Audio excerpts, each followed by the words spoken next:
Si vous aimez ceux qui vous aiment, quelle récompense méritez-vous? Il y a des paroles de Jésus que l'on se passerait bien d'entendre. Celle-ci nous dit que l'amour, c'est aimer aussi ceux qui ne nous aiment pas ou qui nous aiment mal. Et chacun d'avoir immédiatement des noms et des visages en tête et de se dire non, quand même pas elle, quand même pas lui. L'appel à la sainteté se fait entendre dès la première alliance. Soyez saints, car Dieu est saint. Voilà qui peut nous rassurer. La source de la sainteté est en Dieu, c'est Dieu lui-même.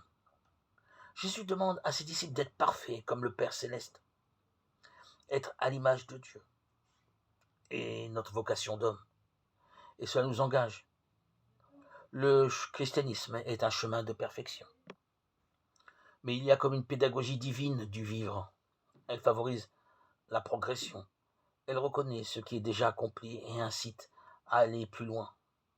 La loi du talion, œil pour œil, dent pour dent, on le sait, constituait déjà un progrès.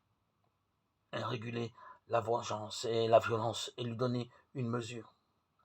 Mais l'appel de Jésus sort du cadre de la sagesse sociale.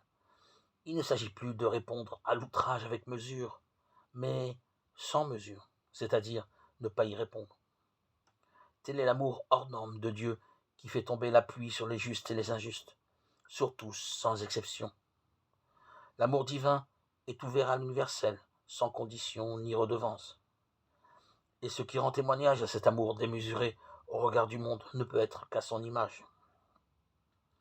C'est pourquoi tout défaut d'amour, de partage et de pardon apparaît comme insupportable à l'aune de l'amour divin.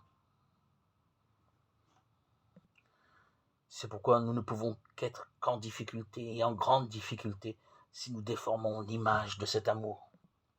Accorde-nous, Dieu Tout-Puissant, de conformer à ta volonté nos paroles, nos actes dans une inlassable recherche des biens spirituels, recherche de ton amour, de ta charité.